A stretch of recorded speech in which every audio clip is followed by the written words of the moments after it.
الحمد لله الحمد لله الحمد لله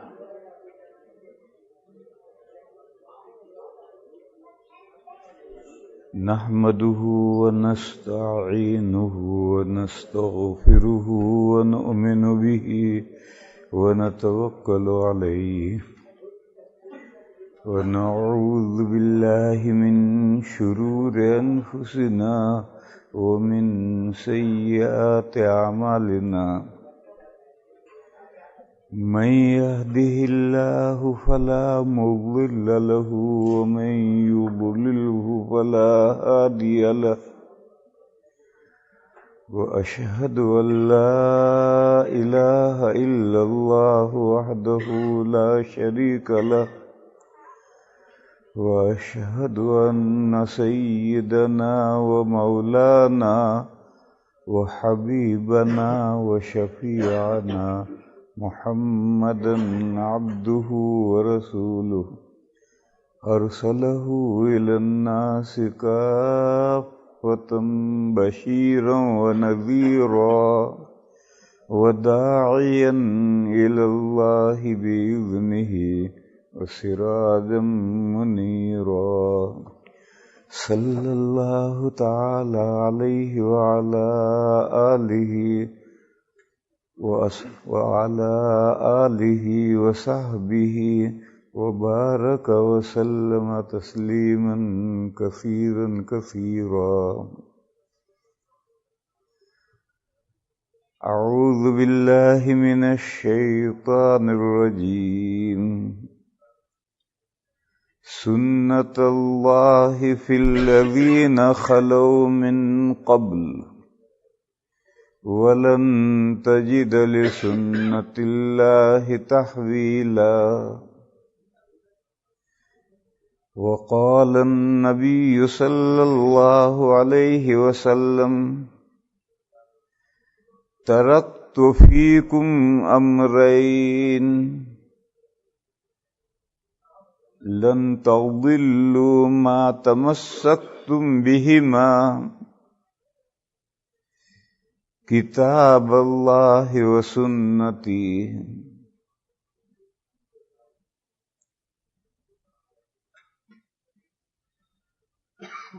آج کی گفتگو کا موضوع ہے حدیث اور سنت میں فرق کا بیان.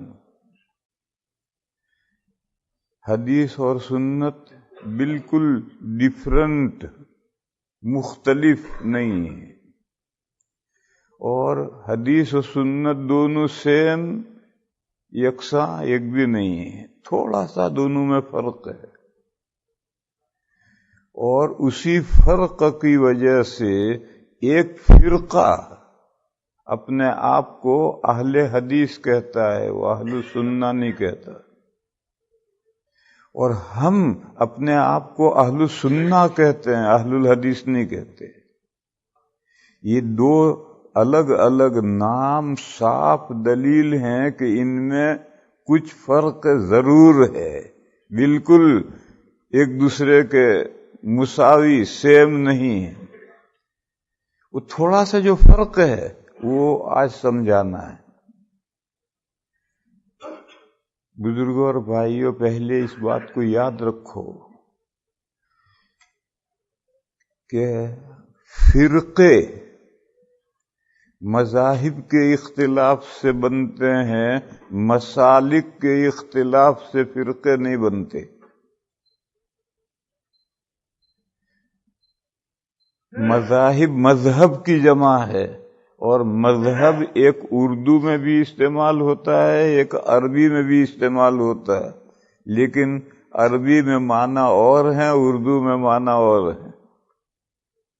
بعض الفاظ ہیں کہ آئے وہ عربی سے فارسی میں اردو میں، لیکن عربی میں معنی اور ہیں، اور اردو میں فارسی میں آ کر کے اس کے معنی بدل جاتے، لفظ وہی ہے. اور اکثر و بیشتر لفظ جو عربی میں ہوں گے وہی فارسی میں اردو میں معنی ہوں گے، کبھی کبھی معنی بدل جاتے ہیں. جیسے صحبت یہ عربی لفظ ہے. صحبت کے معنی کمپنی، تعلقات، باہمی گہرے تعلقات.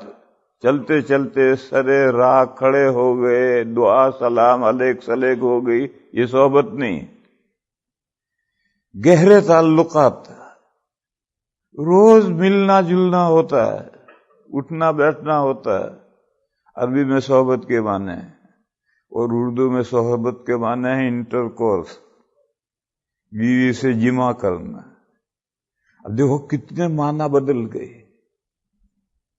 ایسا ہوتا ہے کہ ایک زبان کا لفظ ہوتا ہے، وہاں معنی کچھ ہوتے ہیں، وہاں سے دوسری زبان میں وہ لفظ آتا ہے، پھر وہاں جا کر کے معنی بالکل ڈیفرنٹ ہو جاتے ہیں. دوسری مثال دوں میں، مباشرت، یہ عربی کا لفظ ہے اور بشرتن سے بنا ہے. بشرتن کے معنی ہے کھال. ایک تو سر میں بھی کھال ہے جو بالوں میں چھپی ہوئی، وہ نہیں. یہ جو کھال آپ کو نظر آ رہی، اگرچہ یہاں بھی بال ہیں، روئیں ہیں، مگر روئیں اتنے نہیں ہیں کہ کھال نظر نہ آئے. کھال نظر آ رہی ہے. اسی لیے انسان کی کلی عرضی ہے بادل بشرہ، کھلی کھال والا. جانوروں کے بھی کھال ہوتی ہے مگر اس میں اتنے بال ہوتے ہیں کہ کھال نظر نہیں آتی. اور انسان کے 2-4 جگہ ہیں، سر ہے، داڑھی ہے، بغل ہیں، زیر ناف ہیں، 2-4 جگہ تو بال اتنے سینے پر، باقی سارا بدن کھلا ہے. روئیں ہیں مگر ان روحوں نے بدن کو ڈھانکا نہیں ہے. تو انسان کی کلی عرضی ہے بادل بشرہ، کھلی کھال والا. تو یہ جو بشرت لفظ ہے اس سے مباشرت لفظ بنا ہے.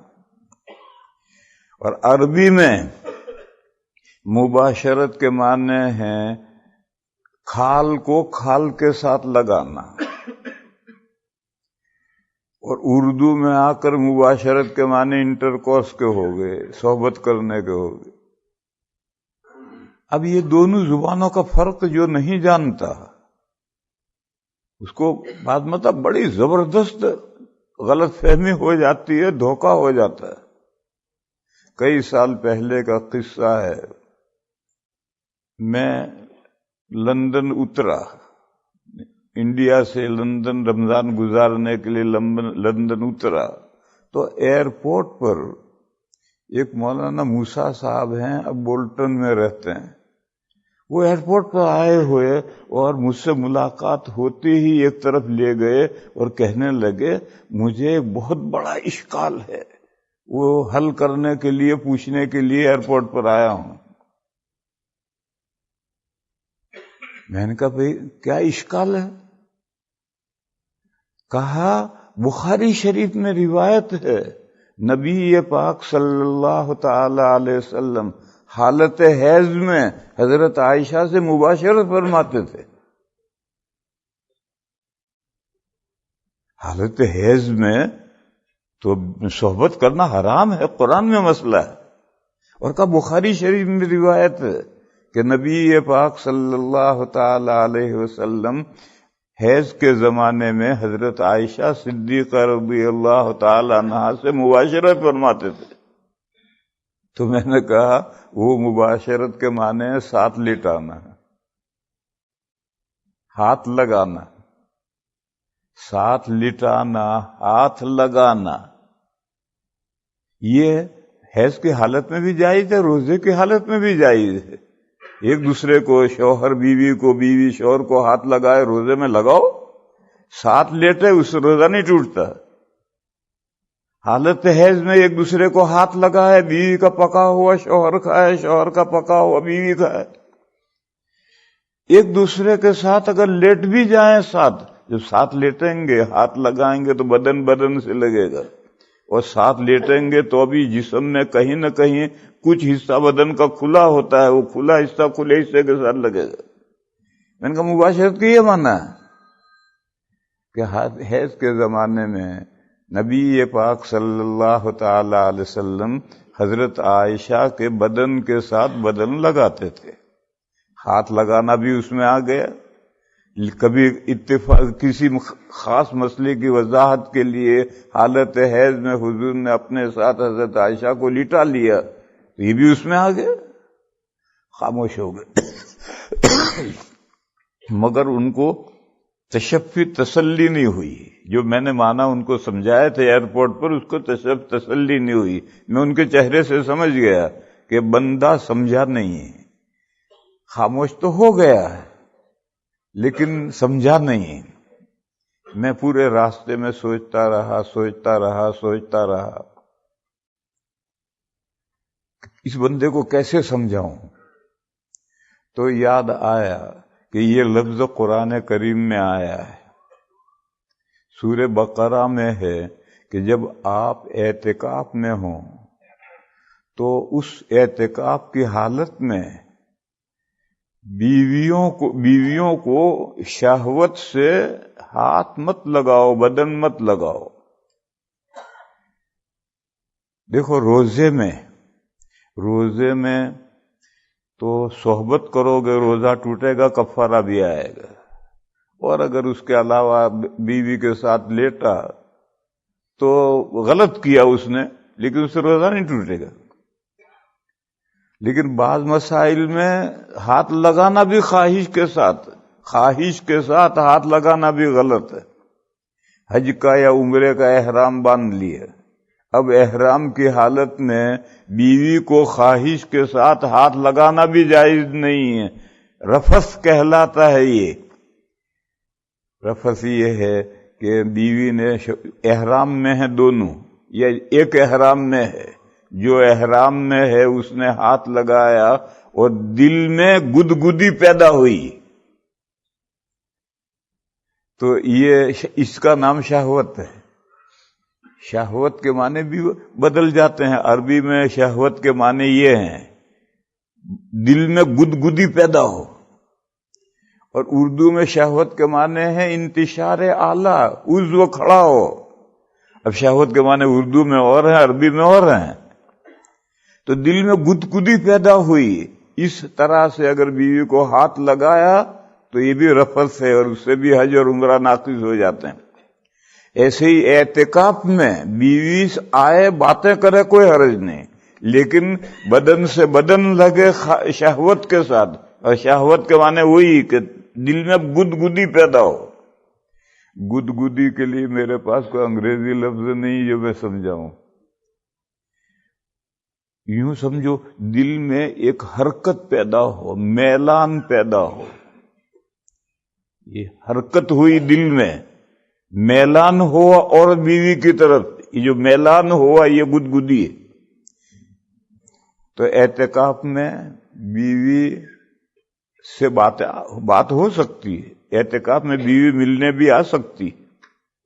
نبی پاک صلی اللہ تعالی علیہ وسلم سے ملنے کے لیے ازواج مطہرات آتی تھی، اور ہم سہارنپور میں حضرت شیخ قدس سرہ کے اعتکاف کرتے تھے، تو ان کے فیملی کے عورتیں، بیٹیاں، پوتیاں، نواسیاں، اہلیہ، ایک خاص دروازہ مسجد کے ایک طرف سے کھلتا تھا، وہ ایک کمرے میں آتا تھا، پھر کمرے سے مسجد میں کھلتا تھا، اور وہیں حضرت کی چادریں باندھ کر حضرت کا کمرہ بنا رکھا تھا، اور باقی میں معتکفین ہوتے تھے۔ تو وہ اس دروازے سے آتی تھیں، حضرت کے پاس میں تھوڑی دیر بیٹھتی تھی، باتیں کرتی تھی، اس کے بعد چلی جاتی تھی۔ بس یہ یہیں تک ہے۔ کمرہ مسجد میں حضور کے لیے بنایا جاتا تھا، سب معتکفین کے لیے حجرے نہیں بنائے جاتے تھے۔ حضور پاک صلی اللہ تعالی علیہ وسلم کے زمانے میں اعتکاف میں کمرے، چٹائی باندھ کر کمرہ صرف حضور کے لیے بنایا جاتا تھا، اور کسی کے لیے نہیں بنایا جاتا تھا۔ ہم حضرت شیخ قدس سرہ کے یہاں اعتکاف کرتے تھے تو حضرت کے لیے چادریں کھینچ کر کے ایک ایریا بنا دیا، باقی ساری مسجد میں تمام معتکفین سب اپنے اپنے لیٹے ہیں، ایک مصلی کے بقدر جگہ ملتی تھی، بسترا ڈال دیا، سو گیا، لپیٹ کر کے وہاں رکھ دیا، مسجد سے سب کے آگے رکھ دیا بسترا، جب لیٹنا ہے تو وہاں سے لے کر کے جو معین ایک مصلی کے بقدر جگہ ملی ہے اس جگہ میں بچھا کر سو گئے۔ آج کل جو ہر معتکف کہتا ہے مجھے کمرہ بنا کر دو، یہ غلط ہے۔ نبی پاک صلی اللہ تعالی علیہ وسلم ہی کے لیے حجرہ بنتا تھا، باقی صحابہ کے لیے نہیں بنتا تھا، اور حضرت شیخ کے یہاں بھی صرف حضرت شیخ کے لیے حجرہ بنتا تھا، باقی سب عام کھلی مسجد میں سوتے تھے، کہیں بھی جگہ ملی وہاں لیٹ جاؤ اور اٹھ کر بستر لپیٹ کر آگے سب کے آگے لا کر رکھ دو۔ لوگ کہتے ہیں حضور کے لیے حجرہ بنتا تھا، سنت ہے لہذا مجھے بھی حجرہ بنا کر دو۔ ارے تو حضور ہے، حضور کے لیے حجرہ بنتا تھا، تو کب سے حضور بن گیا؟ تو امتی ہے، اور حضور کی جگہ پر تو استاد، شیخ، بڑا عالم، پیر، وہ اگر آ سکتا ہے تو حضور کا وارث ہے، حضور کی جگہ پر آئے گا۔ ہر آدمی حضور کی جگہ پر کہاں سے ہو گیا؟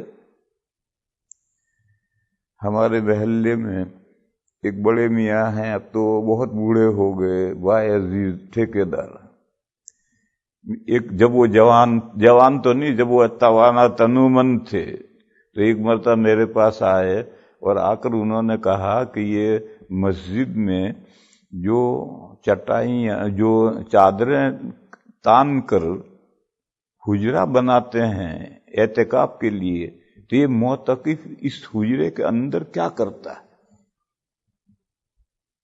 ہمارے ہندوستان میں ہر مسجد میں ایک ہی آدمی اعتکاف میں ہوتا ہے، اور وہ ایک بھی بڑی مشکل سے ہوتا ہے، اس کو کبھی کبھی تو اس کو دہاڑی دینی پڑتی ہے کہ تو روزانہ جو کماتا ہے ہم تجھے دے دیں گے، بیٹھ جائے اعتکاف میں۔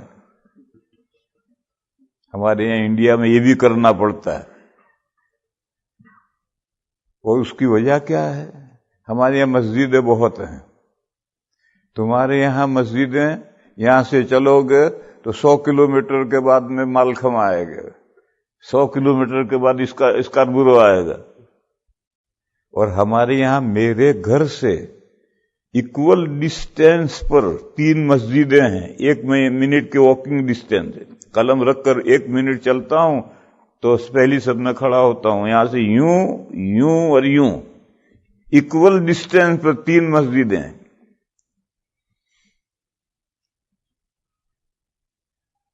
اور اب جو مسجدوں کے بارے میں طریقہ چل پڑا ہے کہ 1 کروڑ سے کم کی مسجد نہیں بننی چاہیے، یہ اب نیا طریقہ شروع ہوا ہے، اور یہ مسجد بنانے والے کسی مقصد سے ایسا کرتے ہیں، ورنہ مسجد تو گاؤں میں ہر شخص اپنا گھر بنا سکتا ہے، تو سب مل کر اللہ کا گھر نہیں بنا سکتے؟ وہ اپنے گھر سے تھوڑا اچھا بنا لو۔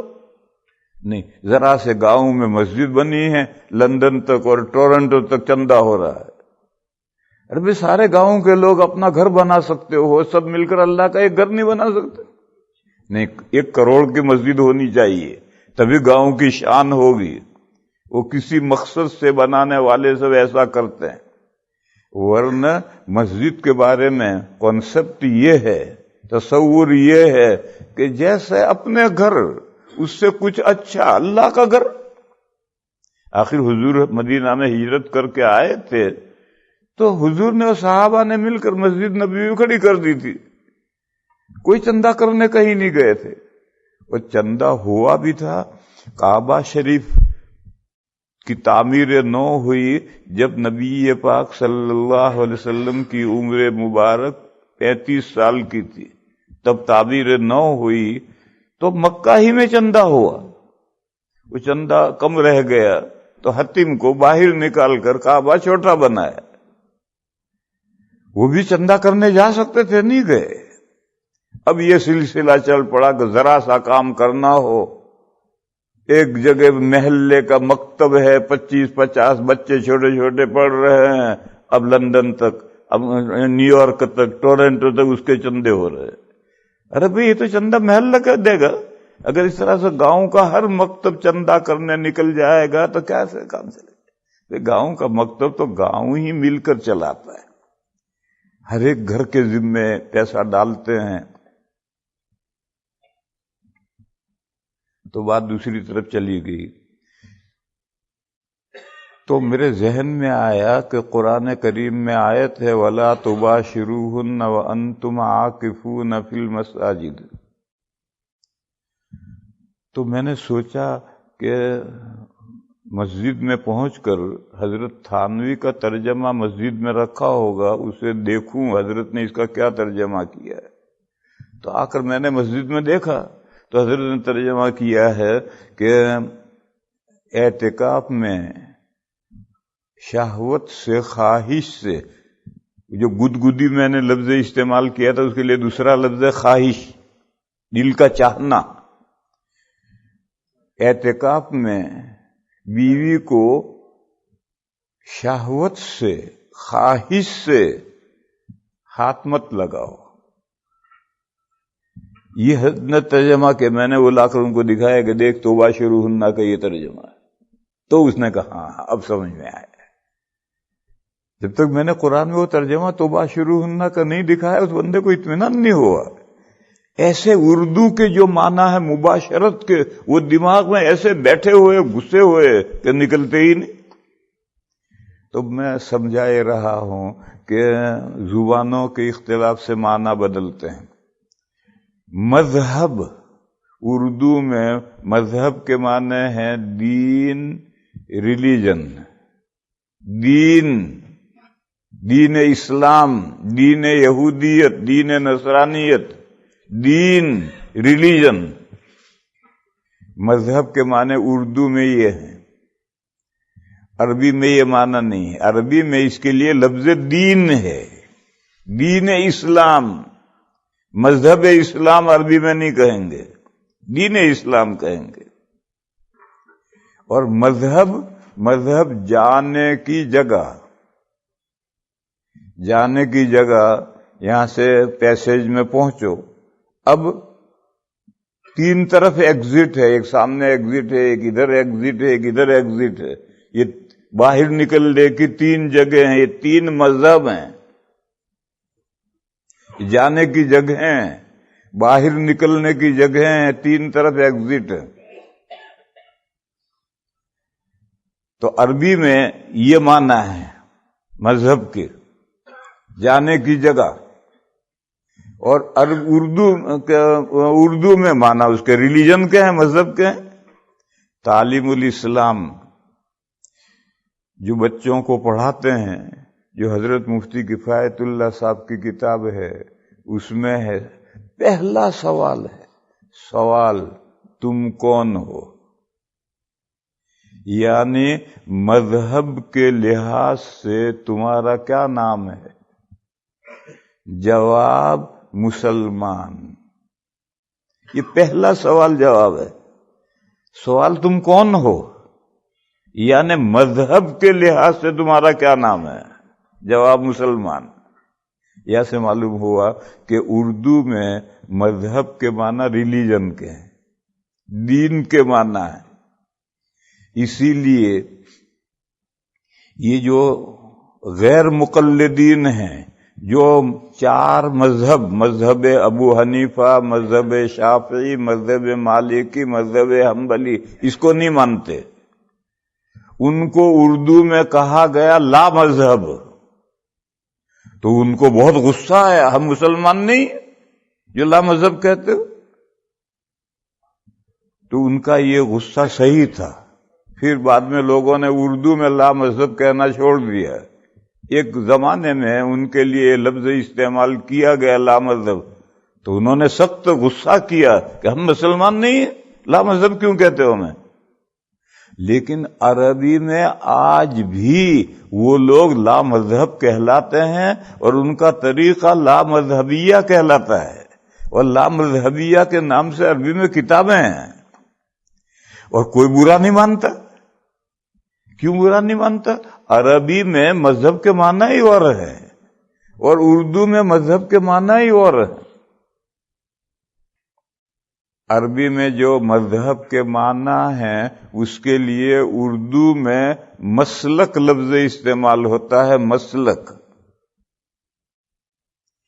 پھر مسلک سے نیچے ہے مشرب۔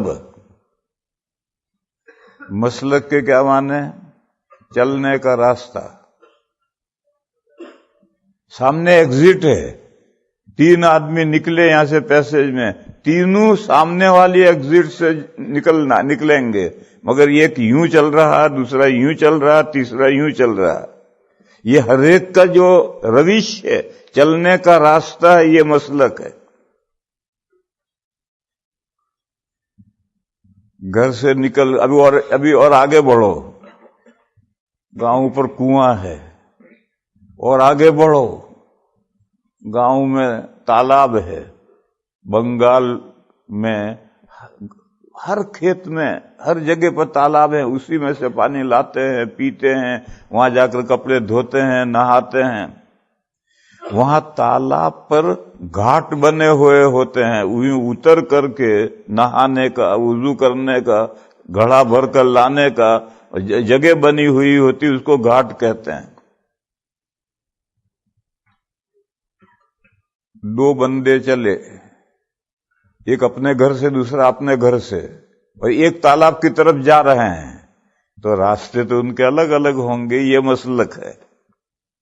پھر تالاب پر جا کر ایک نے اس گھاٹ میں اتر کر گھڑا بھرا، دوسرے نے اس گھاٹ میں اتر کر گھڑا بھرا، تو یہ دونوں کے مشرب الگ الگ ہو گئے، پانی پینے کی، لینے کی جگہ۔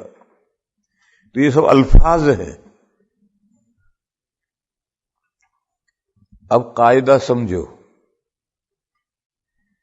بلیف اور پرنسپلز، عقیدے اور اصول مذاہب بناتے ہیں، فرقے بناتے ہیں۔ مذاہب میں نے غلط کہا، فرقے بناتے ہیں۔ فرقہ کا معنی جدا ہونا۔ میں نے پہلے مثال دی تھی کہ پیسیج میں پہنچ کر ایک سامنے گیا، ایک ادھر گیا، ایک ادھر گیا، یہ فرقے بنے۔ تو عقیدوں کا اختلاف اور اصولوں کا اختلاف فرقے بناتا ہے۔ یہ جو حدیث شریف ہے، نبی پاک صلی اللہ تعالی علیہ وسلم نے ارشاد فرمایا کہ یہود میں فرقے بنے 71 عیسائی یہودیوں سے بھی ایک ہاتھ آگے گئے، ان کے فرقے بنے 72۔ دیکھو 70 کا لفظ جو عربی میں کبھی فگر کے لیے بھی استعمال ہوتا ہے اور کبھی زیادتی بتلانے کے لیے بھی آتا ہے، اور 7 کا عدد بھی زیادتی بتلاتا ہے، 70 کا عدد بھی اور 700 کا بھی۔ آحاد میں زیادتی 7 کا عدد بتلاتا ہے، اشرات میں زیادتی 70 کا عدد بتلاتا ہے، اور مئین میں سینکڑوں میں زیادتی 700 کا عدد بتلاتا ہے۔ آحاد یعنی 1 سے لے کر 10 تک، 1 2 3 4، یہ آحاد ہیں۔ ان میں اگر زیادتی بتلانے ہوتی ہے تو 7 کا لفظ استعمال کرتے ہیں۔ جیسے اردو میں کہتے ہیں، یار تجھ سے 70 مرتبہ کہا مگر تو مانتا نہیں، تو 70 کوئی گن کر 70 مرتبہ نہیں کہا۔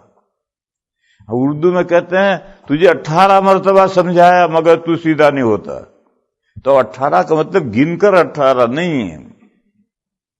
تو اسی طریقے پر اگر آحاد کی کثرت بیان کرنی ہے تو سب ان کا عدد استعمال کریں گے، اور دہائیاں 10 20 30 40 یہ عشرات ہیں، دہائیاں ہیں، ان میں کثرت بیان کرنی ہو تو 70 کا عدد استعمال کرتے ہیں، اور سینکڑے 100 200 300 400 ان میں کثرت بیان کرنی ہو تو 700 کا عدد استعمال کرتے ہیں۔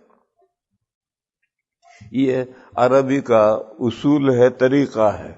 تو نبی پاک صلی اللہ تعالی علیہ وسلم نے فرمایا یہود کے بہت فرقے ہوئے، 70 سے بھی آگے، 71، اور عیسائی اختلاف میں فرقے بندی میں یہودیوں سے بھی ایک قدم آگے گئے، ان کے فرقے بندے 72۔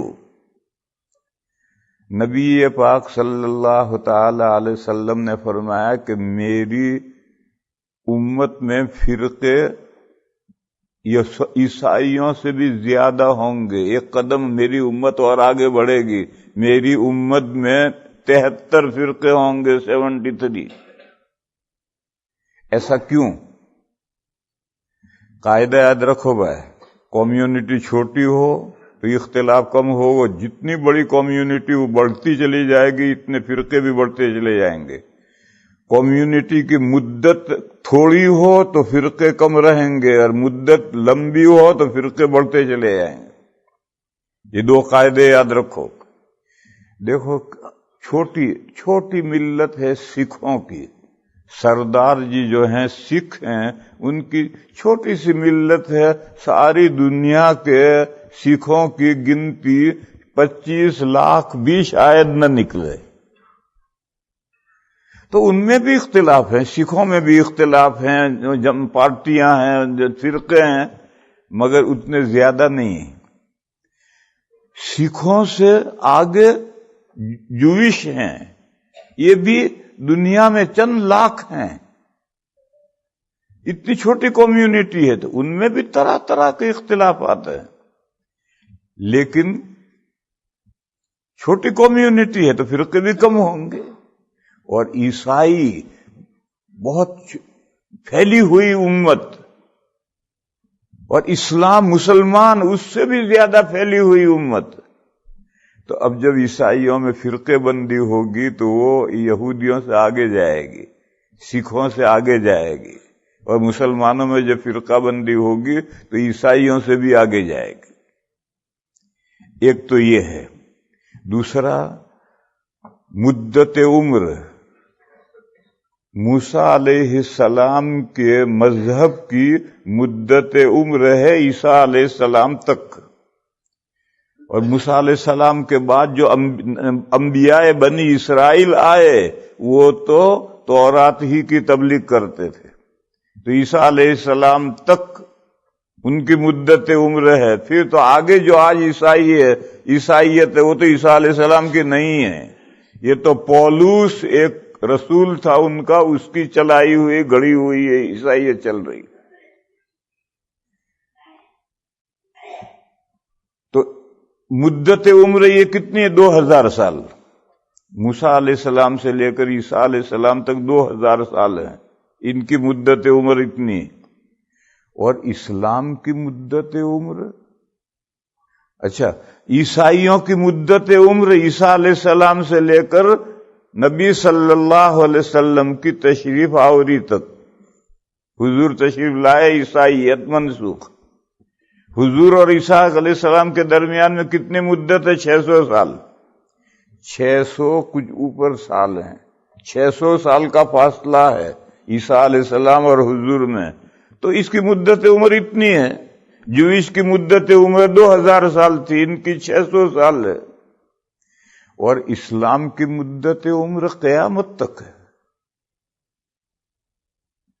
لمبائی میں اور چوڑائی میں جوئش کا مذہب صرف بنی اسرائیل کے لیے تھا، یعقوب علیہ السلام کے اولاد کے لیے تھا، عیسائیت بھی انہی کے لیے تھی، اور اسلام تو ساری دنیا کے لیے ہے، تو چوڑائی میں بھی پھیلا ہوا، لمبائی میں بھی قیامت تک۔ تو اب اسلام میں جب اختلافات مسلمانوں میں ہوں گے تو اختلافات بڑھیں گے، اس لیے فرمایا کہ جوئش میں بہت اختلافات ہوئے، 71 فرقے ہوئے. عیسائی اور ایک قدم آگے گئے، 72 فرقے ہو گئے. وہ مدت عمر تو ان کی 600 سال ہے، لیکن پولس نے اس کو ساری دنیا کا انٹرنیشنل ریلیجن بنا دیا. تو انٹرنیشنل ریلیجن بن سے اختلافات بھی اتنے ہوں گے. اور اسلام تو عالمی عالمگیر مذہب ہے، ساری دنیا کے لیے ہے اور قیامت تک کے لیے ہے. اس لیے فرمایا کہ مسلمانوں میں اختلافات عیسائیوں سے بھی آگے جائیں گے.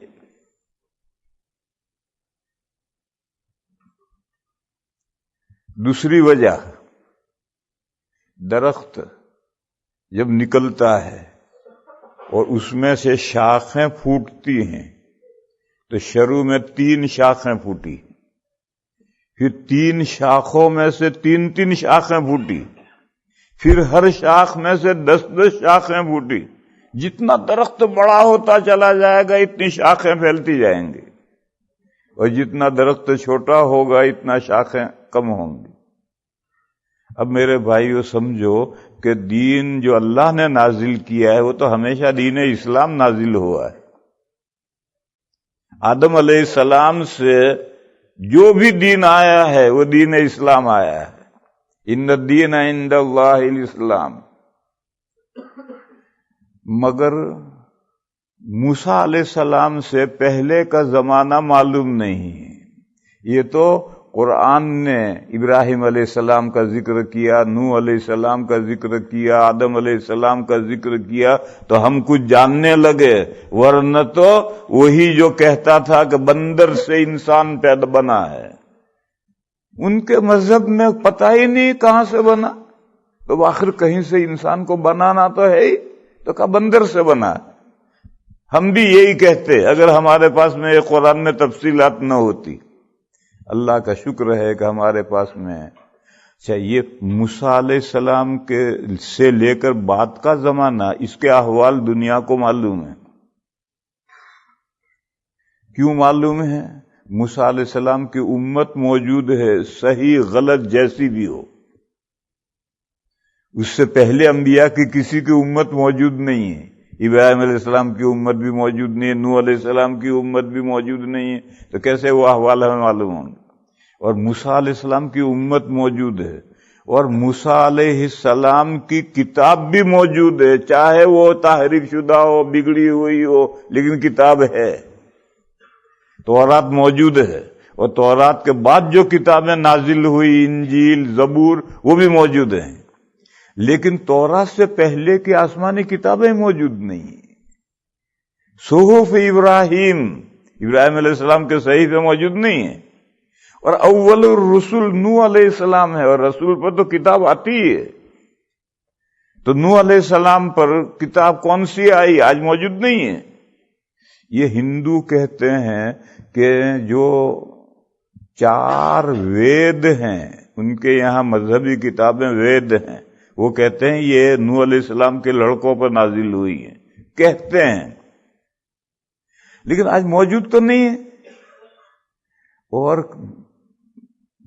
موسیٰ علیہ السلام کی امت بھی موجود ہے، موسیٰ علیہ السلام پر نازل ہوئی کتاب بھی موجود ہے. اس لیے یہ تاریخ کا زمانہ کہلاتا ہے. اور موسیٰ علیہ السلام سے پہلے کا زمانہ ما قبل تاریخ، تاریخ سے پہلے کا زمانہ کہلاتا ہے، جس کی تاریخ معلوم نہیں.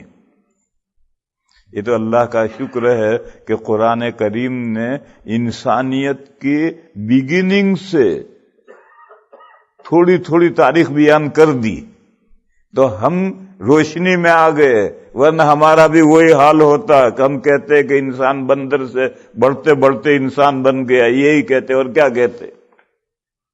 یہ تو قرآن کی روشنی ہے کہ ہم نے جان لیا کہ پہلا انسان آدم علیہ السلام یوں یوں یوں یوں زمین سے بنے ہیں، پھر ان کی اہلیہ محترمہ بنی، پھر سلسلہ چلا، پھر نوح علیہ السلام کا دور آیا، پھر ابراہیم علیہ السلام کا دور آیا، اس کے بعد موسیٰ علیہ السلام کا دور آیا.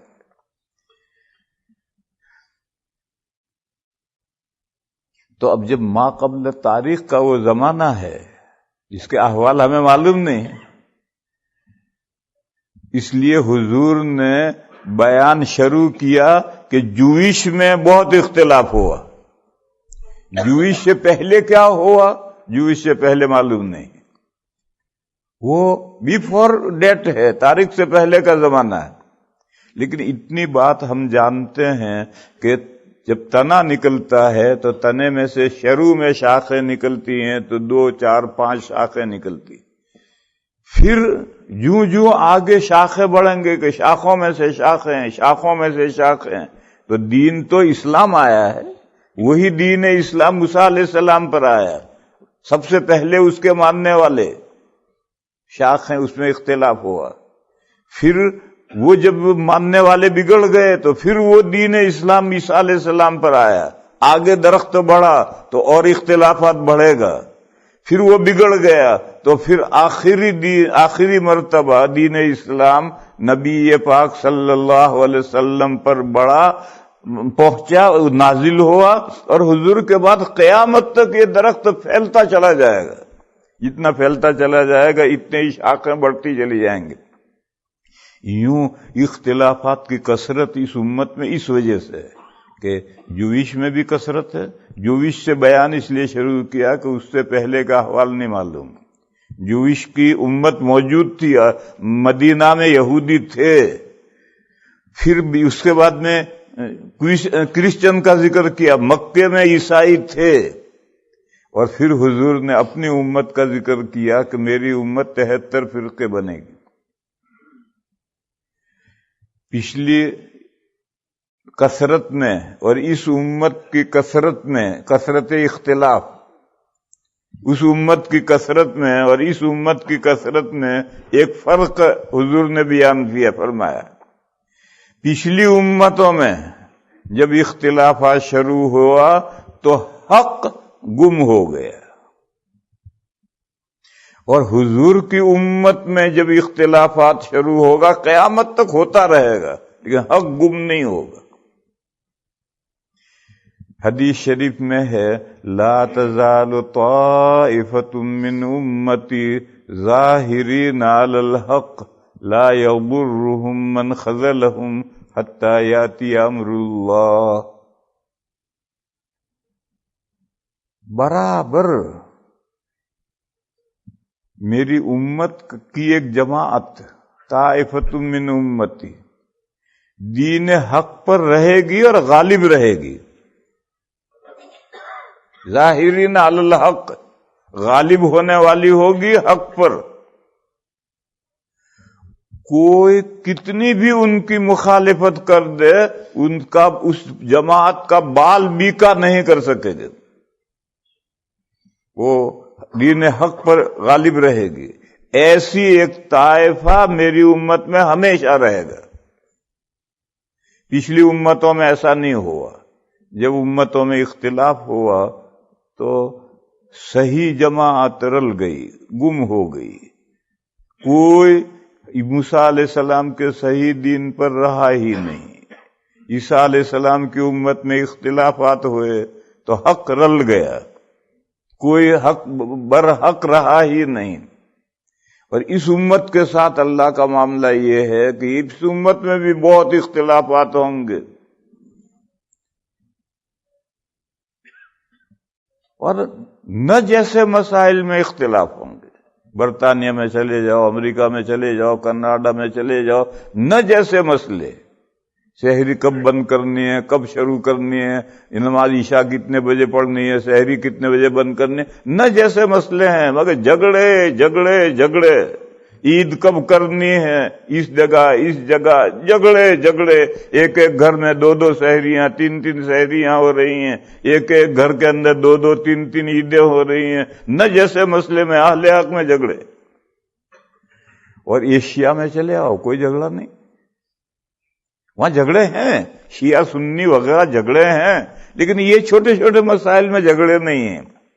یہ چھوٹے چھوٹے مسائل کے جو جھگڑے ہیں جب یہ بڑھ جاتے ہیں تو شعلہ بن جاتے ہیں، اور پھر شعلہ بن کر فرقے بن جاتے ہیں.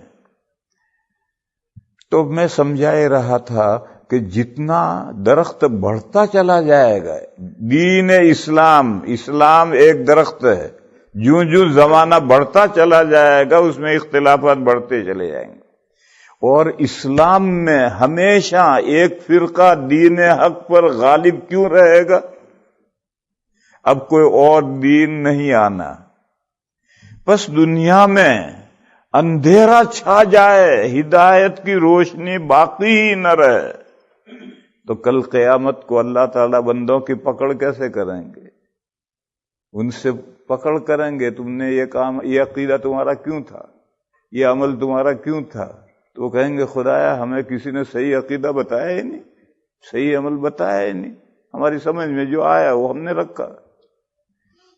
پہلے تو ایسا ہو جاتا تھا، نئے پیغمبر آتے تھے، لیکن اب کوئی نیا پیغمبر تو آنا نہیں ہے، لہذا دین پر مضبوط رہنے والوں کی ایک جماعت ہمیشہ برقرار رہے گی، اور اس کی ضرورت اس لیے ہے کہ ایک بڑا محل ہو تو ٹیبل پر اس کا ماڈل ہوتا ہے، پورا محل دیکھنا ہو دیکھو، اور پورا محل نہ دیکھنا ہو تو یہ ماڈل رکھا ہے اسے دیکھ لو۔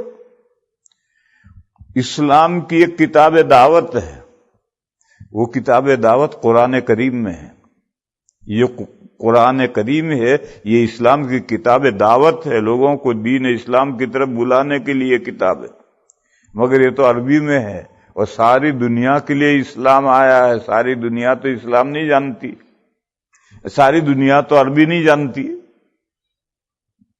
پھر ہر آدمی اتنا لکھا پڑھا ہو کہ قرآن کا مطالعہ کر کے اسلام کو سمجھے، ہر ایک کا بس کا نہیں، تو یہ ٹیبل پر ماڈل رکھا ہے، اس ماڈل کو دیکھ کر اسلام کو سمجھ لو۔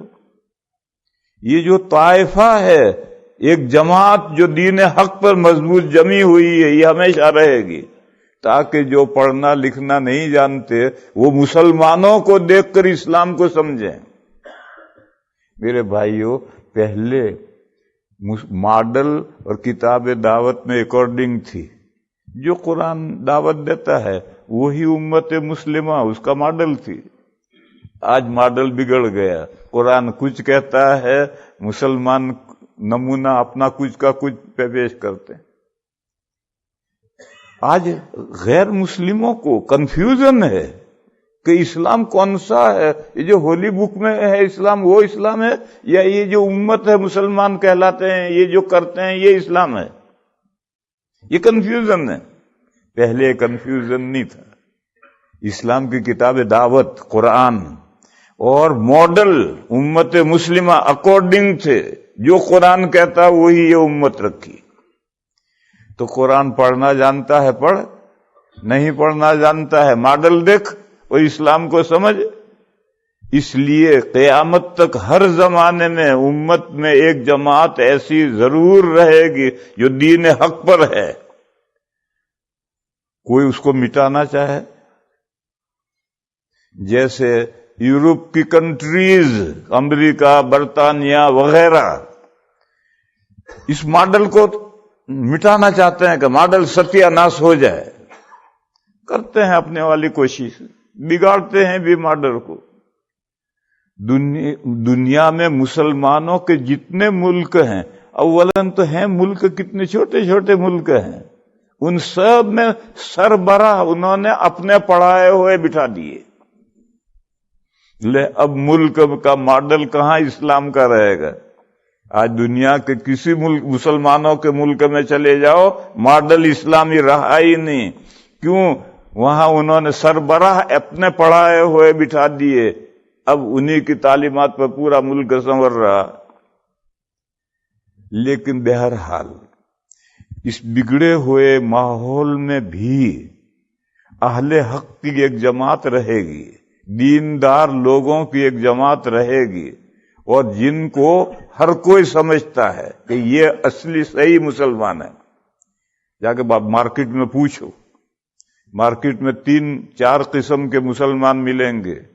جو صحیح مسلمان ہے تو اغیار بھی سمجھتے ہیں کہ بھئی کھرے صحیح مسلمان یہ ہیں، یہ تو ہمارے جیسے ہیں، شراب بھی پیتے ہیں، داڑیاں بھی منڈاتے ہیں، دھوکہ دھڑی بھی کرتے ہیں، ہر کام کرتے ہیں، لیکن صحیح مسلمان یہ ہے۔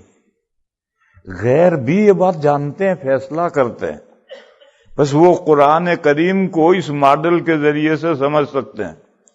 اس وجہ سے ضروری ہے کہ ہر زمانے میں اسلام کا ماڈل باقی رہے اور وہ غالب رہے۔ غالب رہنے کی دو صورتیں ہیں، علمی طور پر غالب رہنا اور عملی طور پر غالب رہنا۔ علمی طور پر آج بھی اسلام غالب ہے، دنیا کا کوئی ریلیجن اسلام کی آنکھ سے آنکھ نہیں ملا سکتا۔ یعنی ایک عقیدہ اسلام پیش کرتا ہے، ایک عقیدہ عیسائیت پیش کرتی ہے، یہودیت پیش کرتی ہے، ہندوازم پیش کرتا ہے، اور اس مسئلے پر گفتگو ہوگی تو مسلمانوں کا اسلام کا کوئی مقابلہ نہیں کر سکتا ہے۔ علمی طور پر تو اسلام ہی آج غالب ہے، عملی طور پر غالب نہیں رہا۔ عملی طور پر کیوں غالب نہیں رہا؟ گیہوں میں کوڑا مل گیا، گیہوں میں کوڑا مل گیا، اب بوری کو کوئی اٹھاتا ہی نہیں۔ میں ایک مثال ماروں،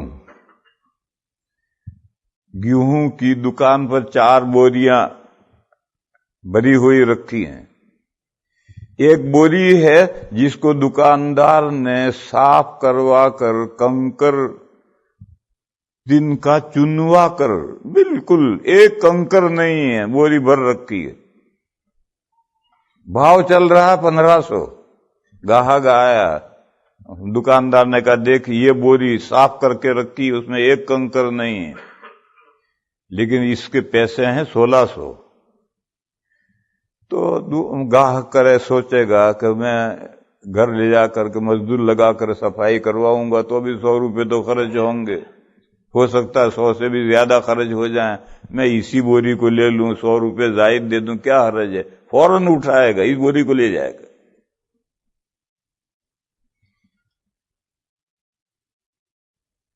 یہ بوری صحابہ کی مثال تھی۔ صحابہ امت کی وہ بوری تھے جس میں ایک کنکر نہیں تھا، تو گاہک نے وہ بوری فوراً اٹھائی، لاؤ۔ گاہک کون ہے؟ اللہ تعالی۔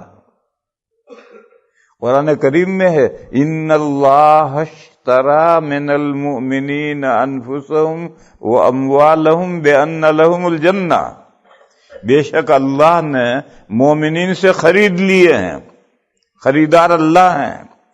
کیا خریدا ہے؟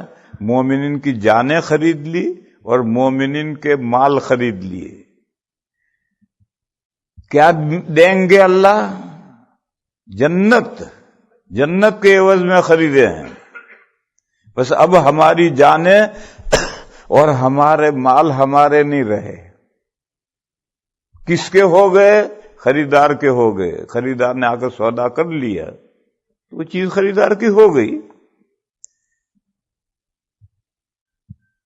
خریدار اگر نہ لے جائے تو جہاں رکھنے کو وہ کہے رکھو۔ اللہ تعالیٰ نے حکم دیا کہ دیکھو تمہیں جان فلاں جگہ خرچ کرنی ہے اور تمہیں اپنے مال ان جگہوں میں خرچ کرنا ہے۔ ہماری جان اللہ میں نہیں لے جاتے، یہ ہدایت دی کہ اپنی جان ان جگہوں میں خرچ کرنی، ان جگہوں میں نہیں، ایک ہی جگہ دین کی سربلندی کے لیے اعدائے اسلام سے لوہا لینا، بس یہی ایک جگہ ہے جان یہاں خرچ کرنی۔ اعدائے اسلام کی سربلندی کے لیے جو دشمن اسلام کی گاڑی میں روڑا اٹکاتے ہیں ان کے ساتھ لوہا لو، بس ایک جگہ میں جان خرچ کرنی ہے۔ اور مال کے لیے 10 جگہیں بتلائی گئی، یہاں خرچ کرو، یہاں خرچ کرو، یہاں خرچ کرو، قرآن و حدیث میں وہ جگہیں بتلائی۔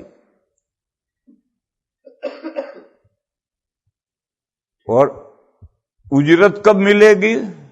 شام کو۔ صبح سودا ہوا ہے، شام کو جب سورج ڈھل جائے گا اجرت لے جائیو جنت، بس ایک دن کا وقت ہے، بس شام ہونے دو، زندگی ڈھلنے دو، اس دنیا سے گزرو۔ من مات فقد قامت قیامت ہو، جس کی موت آئی اس کی قیامت شروع ہوگی، اور اپنے سودے کا اجرت لے لو۔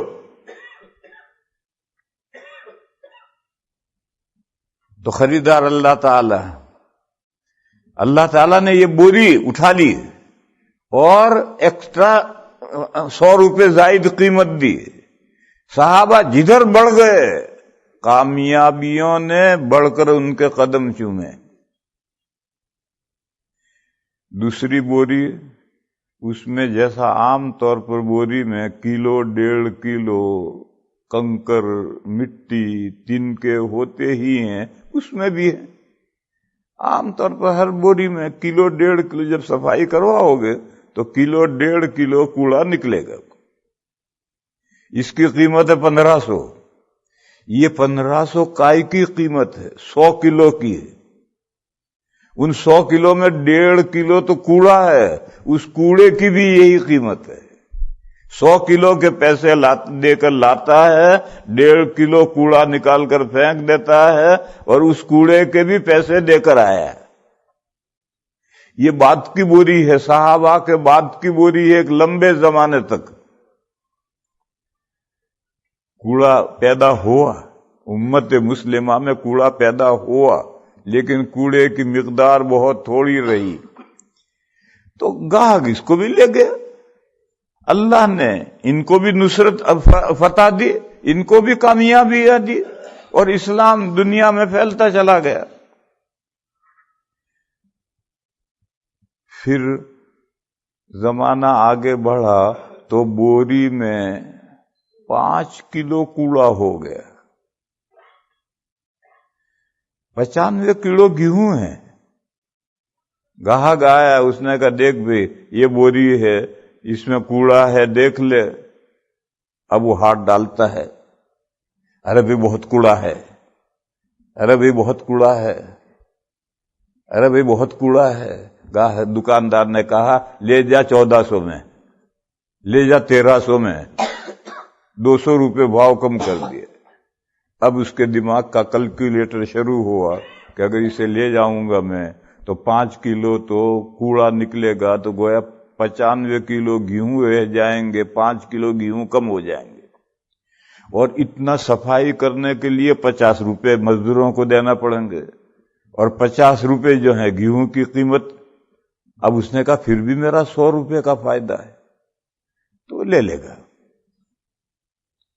یہ اور آگے زمانہ بڑھا، یہ اس کی مثال ہے۔ ہمارا آج کا جو زمانہ ہے اس سے ذرا دور ماضی بعید میں چلے جاؤ تو امت کا یہ حال ہو گیا کہ بوری میں 5 کلو کوڑا ہو گیا۔ پھر بھی گاہک نے لے لیا، تھوڑا بھاؤ کم کر دیا تو گاہک نے لے لیا۔ پھر آگے زمانہ بڑھا تو بوری میں 80 کلو کوڑا، 20 کلو گیہوں، صرف 20 کلو گیہوں 80 کلو کوڑا ہو گیا۔ گاہک آیا، گیہوں ہے، اس نے کہا یہ گیہوں ہے، مگر اس میں 80 کلو کوڑا ہے، 20 کلو گیہوں ہے۔ اس نے کہا لاحول پڑھو، کون لیتا ہے اسے؟ اس نے کہا بہت 100 روپے میں وہ نہیں لے جا۔ اس نے کہا 100 روپے میں بھی نہیں لے آتا۔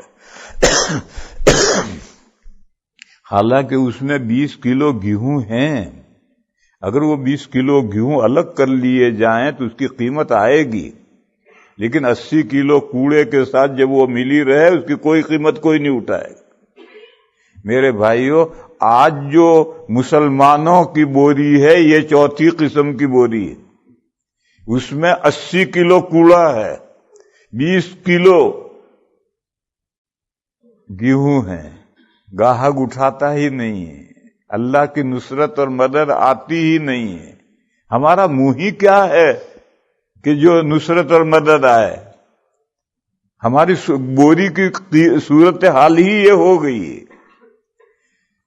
ہاں، یہ جو 20 کلو گیہوں ہے، دکاندار اس کو الگ کر دے تو 20 کلو گیہوں بھی کہیں گے، کوڑا پھینک دے کوڑی پر، مگر تو ناممکن ہے۔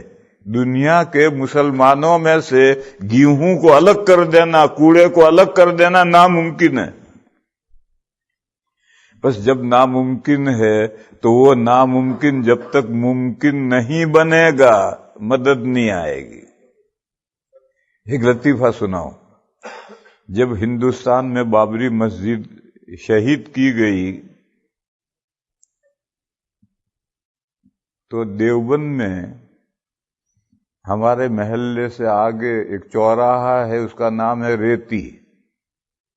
وہاں دو جاہل مسلمان بڈھے کھڑے کھڑے باتیں کر رہے ہیں. ایک نے دوسرے سے پوچھا، چودھری یہ کیا ہو گیا؟ بابری مسجد ہندوؤں نے توڑ دی. کہتے ہیں ہندوستان میں 20 کروڑ مسلمان ہیں.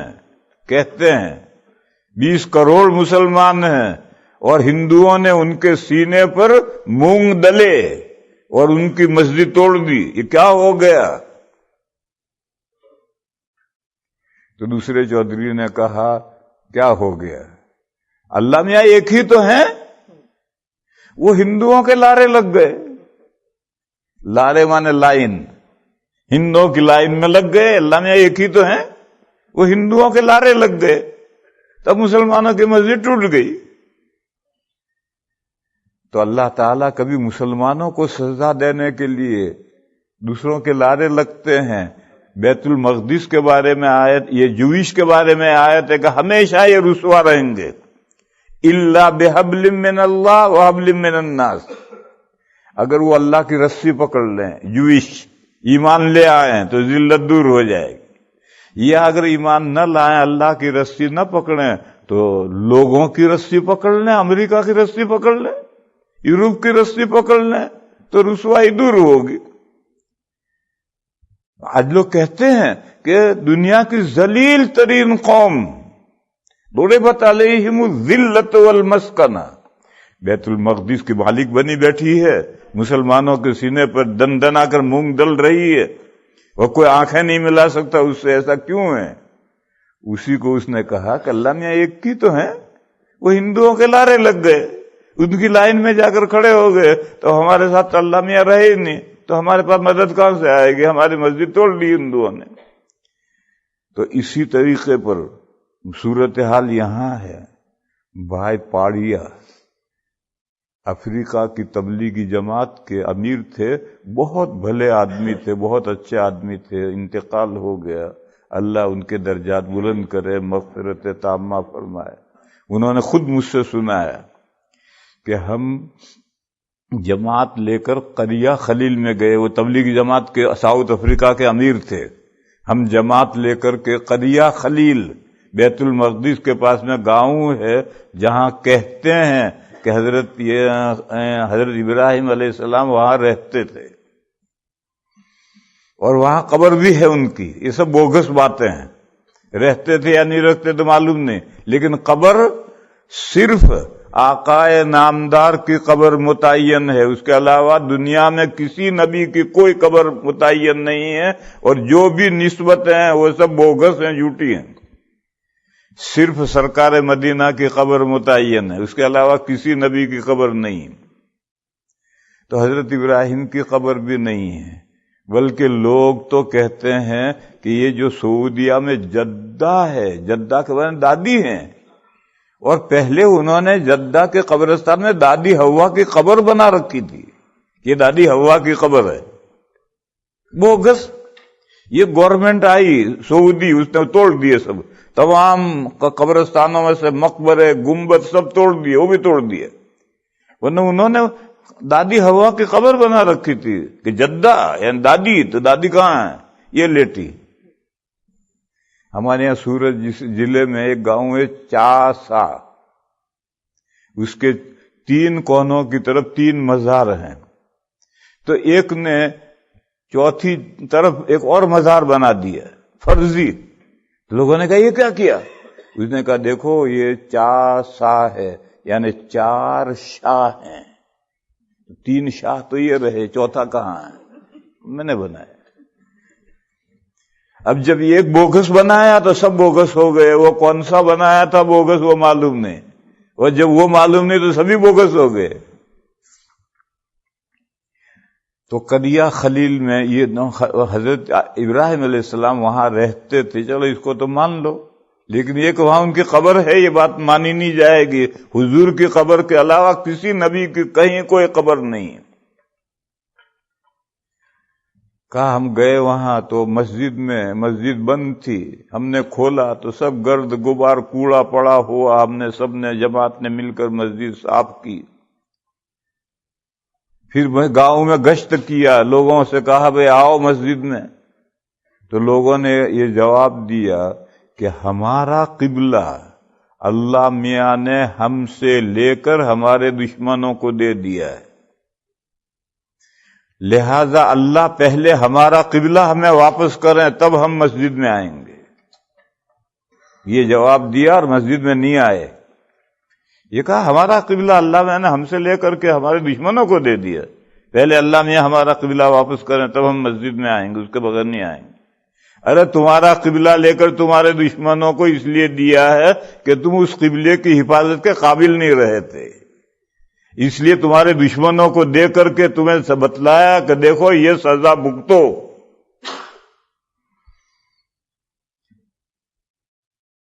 تو یہ کمال جوئش کا نہیں ہے کہ وہ اتنے طاقتور ہو گئے کہ بیت المقدس پر قبضہ کر لیا، نہیں، وہ تو عیسائیوں کی رسی پکڑ کر کے قبضہ کیے ہوئے ہیں.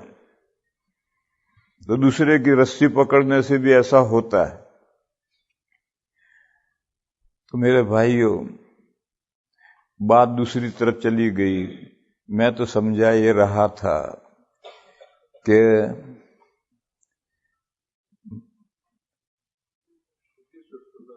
چوتھی بوری، آج جو صورتحال ہے چوتھی بوری کیا ہے؟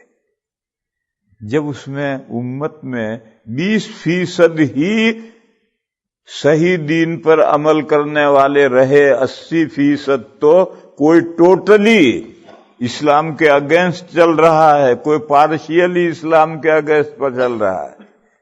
100% دین اسلام پر چلنے والے تو 20% مسلمان ہیں.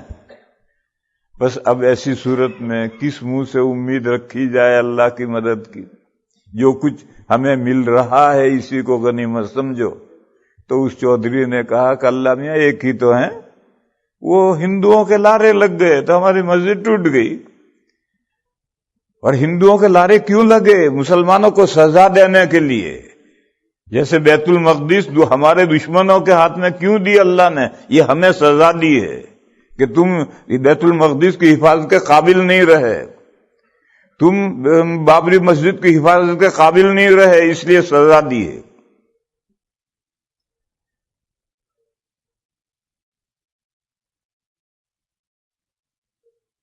وہ اصل مضمون میں یہ سمجھا رہا تھا کہ فرقے بنتے ہیں بلیف اور پرنسپلز، ان کے اختلاف سے فرقے بنتے. اور فرقے کے معنی جدا جدا راہ ہیں، ایک سامنے ایگزٹ پہ جا رہا ہے، ایک دائیں ایگزٹ پہ جا رہا ہے، ایک بائیں ایگزٹ پہ جا رہا ہے، یہ فرقے بنے. اور مسائل میں اختلاف سے نماز پڑھنی ہے، 4 آدمی نماز پڑھ رہے، ایک یہاں تک ہاتھ اٹھاتا ہے، دوسرا یہاں تک ہاتھ اٹھاتا ہے، ایک نماز سے باہر ہاتھ اٹھاتا ہے تکبیر تحریمہ میں، دوسرا نماز میں بار بار ہاتھ اٹھاتا ہے، ایک فاتحہ کے بعد آمین زور سے کہتا ہے، دوسرا آہستہ کہتا وہ بھی ہے لیکن وہ آہستہ سے کہتا ہے، یہ زور سے کہتا ہے. یہ چاروں نماز پڑھ رہے ہیں، سب کی نماز صحیح ہے کیوں؟ یہ سب نماز پڑھ رہے ہیں اور نماز میں مسائل میں اختلاف ہوا ہے، اور وہ اختلاف انہوں نے نہیں پیدا کیا، ان کے بڑوں نے قرآن و حدیث سمجھنے میں یہ اختلاف کیا ہے. ان کے بڑوں نے بھی اپنے گھر سے اختلاف نہیں کیا، ان کے بڑوں نے بھی قرآن و حدیث سے مسائل سمجھنے میں اختلاف ہوا ہے. بس چاروں قرآن و حدیث پر عمل کرنے والے ہیں، یہ فرقے نہیں ہیں. یہ تو ایسا ہے کہ سامنے ایگزٹ پر 4 آدمی جا رہے ہیں، ایک یوں، دوسرا یوں، تیسرا یوں، چوتھا یوں، تو چاروں کی راہیں الگ ہیں مگر جائیں گے ایک ایگزٹ پر۔ یہ جو مذاہب ہیں، حنفی، شافعی، مالکی، حنبلی، یہ مسالک کا اختلاف ہے۔ عربی میں تو مذاہب کا اختلاف کہلاتا ہے، لیکن اردو میں مذہب کا ہم اختلاف نہیں کہتے، مسالک کا اختلاف کہلاتا ہے۔ راہیں ہر ایک کی الگ الگ ہیں اور 3-4 جا رہے ہیں ایک ہی ایگزٹ پر۔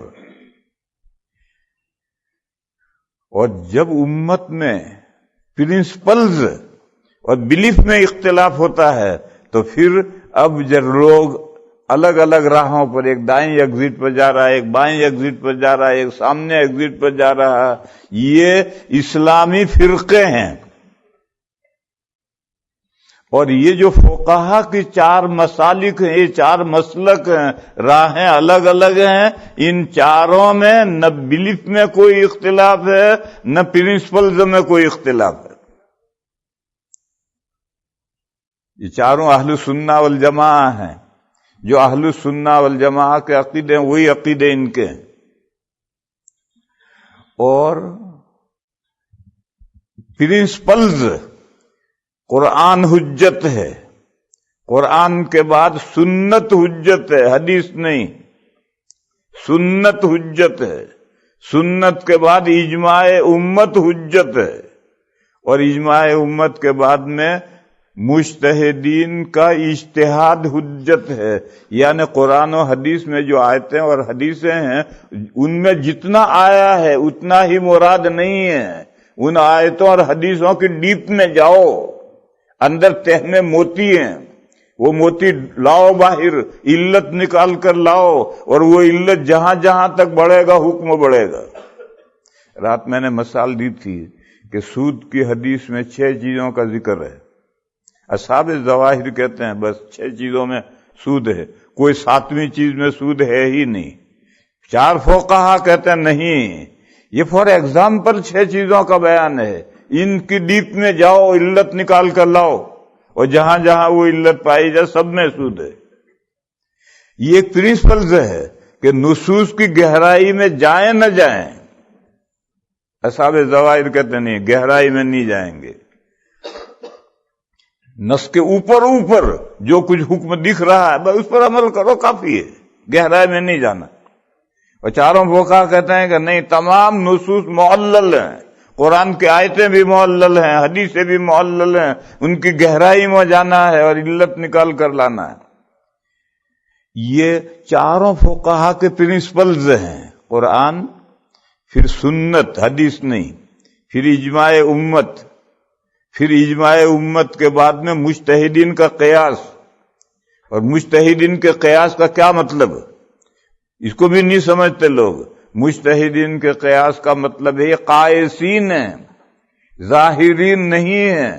جیسے غیر مقلد کہتے ہیں قرآن و حدیث کی نصوص میں وہ اوپر جو نظر آ رہا ہے وہی لے لو، ڈیپ میں گہرائی میں نہیں جانا۔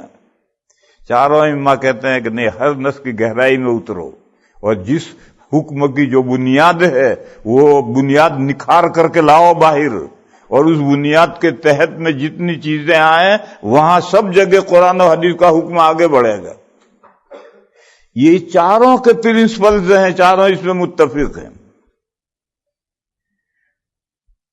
بس جو اس مسلمانوں میں جو فرقے بلیف عقیدوں میں مختلف ہیں اہل سنہ والجماعہ سے، جیسے شیعہ عقیدوں میں مختلف ہیں، معتزلہ ایک فرقہ تھا، کرامیہ، منکرین حدیث فرقہ اہل قرآن، اور بہت سے فرقے ہیں۔ یہ بلیف ان کی مختلف، اہل سنہ والجماعہ سے ان کے عقیدے مختلف ہیں۔ جیسے قادیانی ہیں، وہ مسلمانوں سے ان کا عقیدہ ہی مختلف ہے۔ اسلام یہ کہتا ہے آخری پیغمبر آ گئے، ان کے بعد اب کسی طرح کا کوئی پیغمبر، نو روم، کوئی چانس، امکان نہیں ہے۔ وہ کہتے نہیں، ایک کا چانس ہے،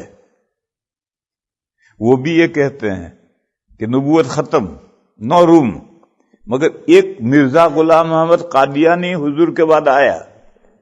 ارے بھائی 9 روم تھا تو یہ کہاں سے گھس گئے؟ یہ روم میں کہاں سے گھس گئے؟ تو ان کے بلیف ہی ٹوٹلی مختلف ہیں۔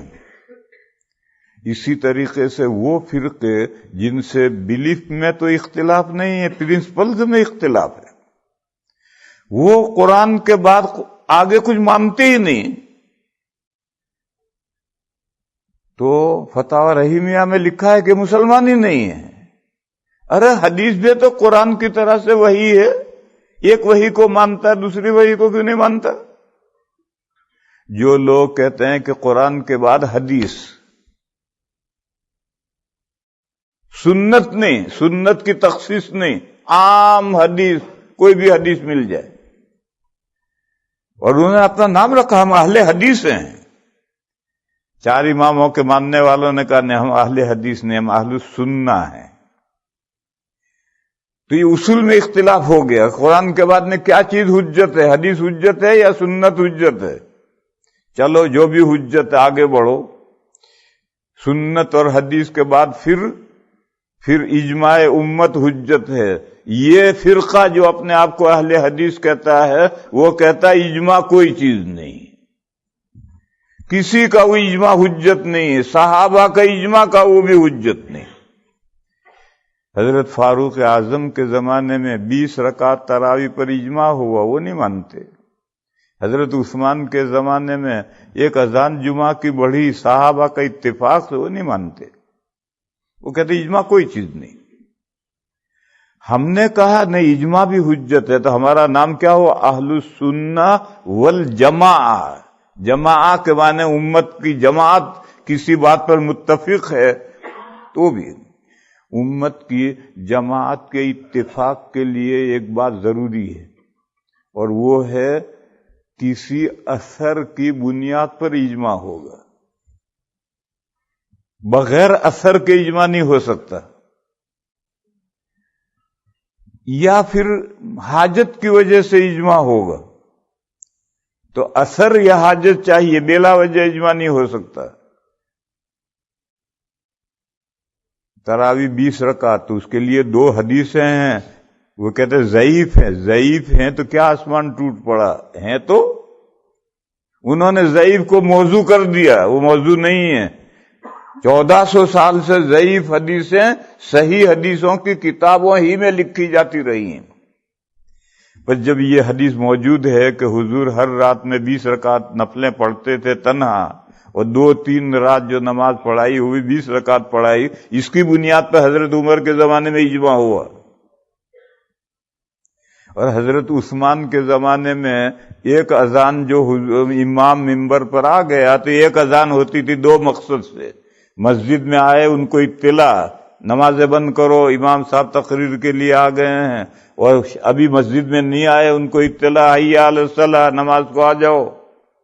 جب مدینہ بڑھ گیا تو ضرورت محسوس ہوئی کہ یہاں خطبہ ہو رہا ہے، لوگ آ رہے ہیں، خطبہ بھی ہو رہا ہے اور آ بھی رہے ہیں، تو ضرورت محسوس ہوئی کہ ایک اذان جو 2 مقصد کے لیے تھے ان 2 مقصدوں کو الگ کرو، اور دونوں مقصدوں کے لیے الگ الگ اذان دو۔ لوگوں کو، باہر کے لوگوں کو بلانے کے لیے مینارے پر چڑھ کر اذان دو تاکہ سارے شہر میں آواز پہنچے، پھر 10 منٹ کے بعد میں امام منبر پر آئے گا، اب دوسری اذان مسجد میں دی جائے گی، مسجد کے میں جو لوگ نمازوں میں مشغول ہیں، تلاوتوں میں مشغول ہیں، ان کو اطلاع دی گئی بند کرو، اب امام صاحب خطبہ دینے آ گئے۔ یہ ضرورت ہے، اس ضرورت کی وجہ سے ایک مقصد کے لیے جو 2 مقصد کے لیے جو ایک اذان ہوتی تھی، ان دونوں مقصدوں کو الگ کر کے 2 اذانیں رکھی۔ امت نے مان لیا مگر فرقہ نہیں مانتا۔ اور آگے مسئلہ ہے اجتہاد مجتہدین کا اور صحابہ کے آثار کا، اس کو بھی نہیں مانتے۔ تو میں اصل سمجھائے رہا تھا کہ فرقے اہل حق اور گمراہ، یہ فرقے جو 73 فرقوں والی حدیث ہے کہ ایک فرقہ جنت میں جائے گا، 72 جہنم میں جائیں گے، وہ گمراہ ہوں گے اس لیے جہنم میں جائیں گے، اور وہ 72 فرقے جو جہنم میں جائیں گے جو گمراہ ہوں گے وہ فرقے بنیں گے عقیدوں میں اختلاف سے یا اصول میں اختلاف سے، مسائل میں اختلاف سے۔ جو 4 فقہیں بنی ہیں یہ فرقے نہیں ہیں، یہ 4 مسلک ہیں، ایک ہی ایگزٹ پر 4 آدمی جا رہے ہیں، راہیں ان کی الگ ہیں مگر جائیں گے ایک ہی ایگزٹ پر، اور فرقے جو ہیں وہ الگ الگ ایگزٹوں پر جا رہے ہیں، بس ہر تینوں ایگزٹوں پر جانے والے برحق نہیں۔